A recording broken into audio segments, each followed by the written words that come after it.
Done are the times of us wishing we want to be somebody else. No. We are becoming our own dream girls. Every time I say that, I cannot not think of that Vine of like that little 8-year-old in the shower with his grandma's wig, and he starts singing, "We are dream girls," something, I don't know. But he like nailed every note. I cannot not think of that. Hey guys, it's Mar, and welcome back to another video. So welcome if this is your first video. So I know I'm not alone when I say that majority of my, like from puberty, basically from when you become aware of your appearance and how much pressure society puts on your appearance, to probably like 21 when I started healing my traumas, I completely just compared myself to anyone and everything. Because prior to Instagram, I literally vividly remember downloading Instagram in like 8th grade. I would compare myself to models on magazines, billboards, everything. Girls in my classroom, literally, that I thought were so pretty and were the popular girls. And as soon as Instagram became a thing, that just imploded times 10,000. I was literally comparing myself to every supermodel, every Instagram baddie, like literally everyone on the face of Instagram. So roughly I'd say at least 10 plus years for sure of wishing I was somebody else. I know for a fact that did no good to my mental health. Everyone always says the more you say something, the more you'll actually believe it. And for some reason, I feel like at the time, it was way easier to believe the bad things you were saying about yourself than the good things.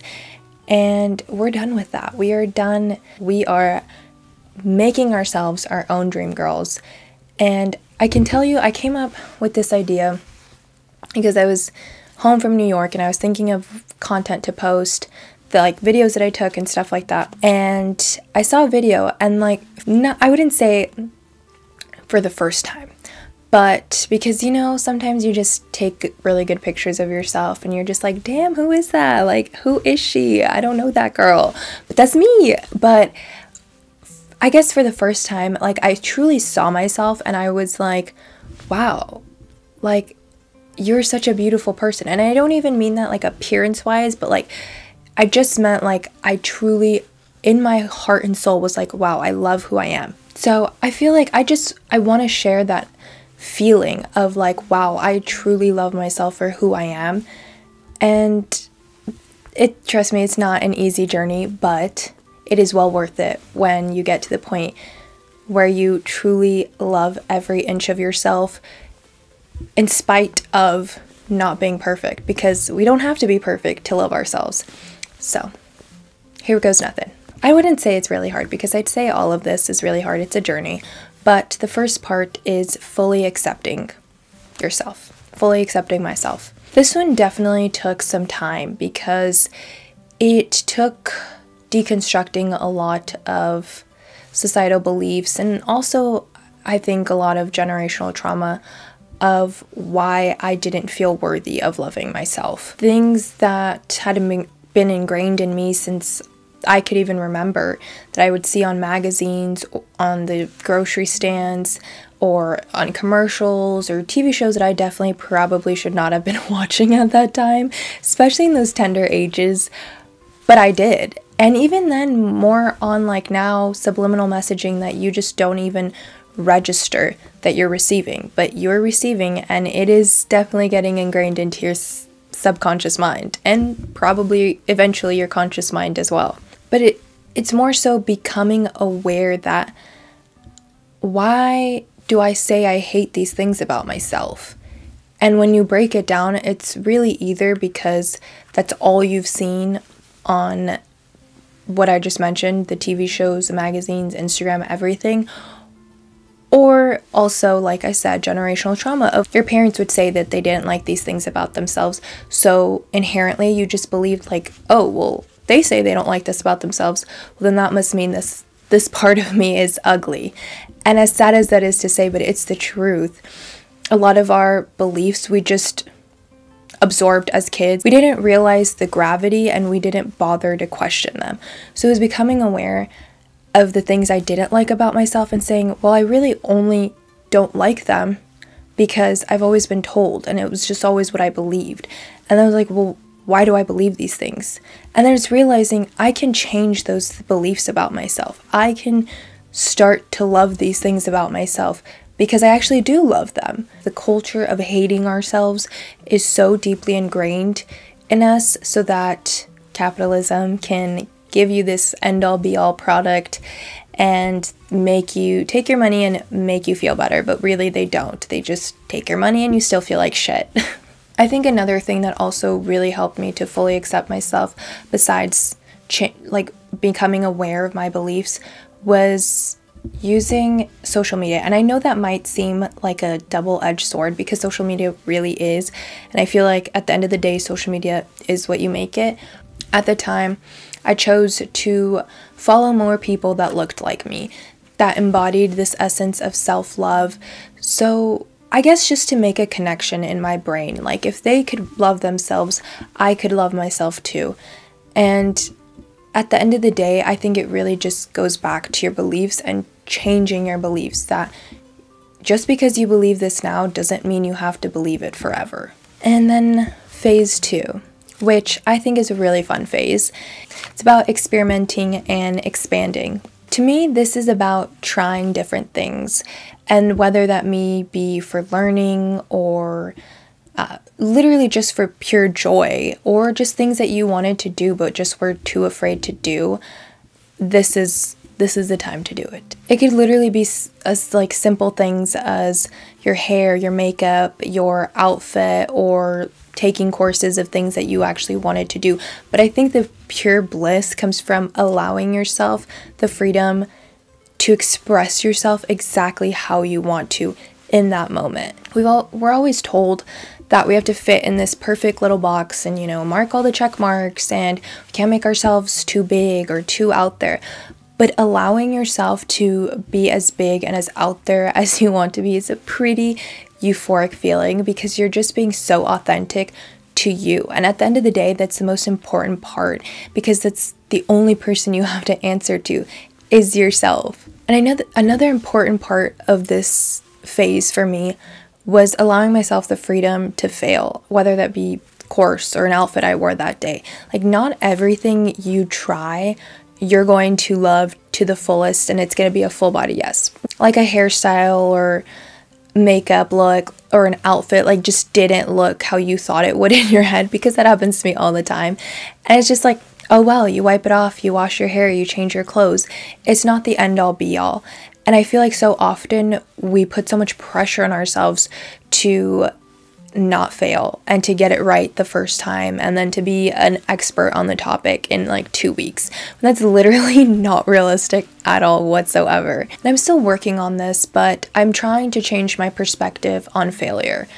That failure is either a lesson and redirection, or it's teaching me my perseverance and how strong I am to keep going and get it right on something I really truly enjoy doing. And then phase 3 is creating space. And I find that I have a hard time with this one, again, because I think it goes back to my perspective on failure of having to get it right away and having to just have it all fully ingrained within 2 days. And I'm like, that's just not how this works. For me, it was well, if I'm now seeing myself as my dream girl, why am I not feeling like it every single day, every single waking moment? Like Justin Bieber said, every minute, every day, every minute of every day. I'm just kidding. Okay, I can't take myself seriously. Why do I have these moments where I just completely break down and feel the complete opposite of my dream girl? And I feel like I just had this realization literally last weekend of for the past 10 plus years, I have believed the complete opposite end of the spectrum of what I'm trying to believe right now, that I am my own dream girl. I have believed that opposite for so long it's just not plausible, possible, rational that in a day, boom, your mind has changed. You are now your complete dream girl. There's no resistance, nothing. I mean, maybe to some people that's possible, but for me, that sure was not the case at all. It's gonna take some time to release those beliefs, all that stored energy of believing I wasn't my dream girl. And that's okay. I think the growth and the development comes from the journey. And when I'm having one of those moments where I'm just not feeling like my dream girl and I'm not feeling how I'm trying to perceive myself, the vital part is acknowledging it, working through that and those emotions and that energy, and having a hysterical, ugly cry if that's what I need. Allowing myself the space to comprehend that those are old emotions and old feelings that are coming up that need to leave my body, need to leave my energy. I need to stop believing, and that at this point just don't serve me in any good way whatsoever. They are literally holding me back, and just give myself that space to work through that and be more gentle with myself, because I feel like I would tend to go to the extreme of like hysterically crying and not being gentle with myself and just being like, ugh, why don't I believe this? Like I completely see myself like that, but like my brain, my body is just not believing in it. And that's where the issue lies, because there's old beliefs still stuck in there, and that's where that friction is, that like my head is trying to tell me something but my body is obviously not believing in it. And that's how you get it out of your system, whether it be an ugly cry, whether it be journaling, whether it be some sort of run, some sort of form of exercise, to get that energy and those emotions out and be like, I hear you body, but this is not me anymore. This is not who I choose to be anymore. I guess. And Adele said it best, just being easier with myself on those days. And honestly, truly remembering that I am already my dream girl. I literally just have to believe it. And I know this message isn't going to resonate with everyone, but take what you want and leave what you don't want. I hope this video brought you guys some joy, some peace, some love, some confidence. I don't know, something. Remember, you are already your dream girl. You just have to believe it. So with that being said, peace and blessings, and I'll see you guys in the next one.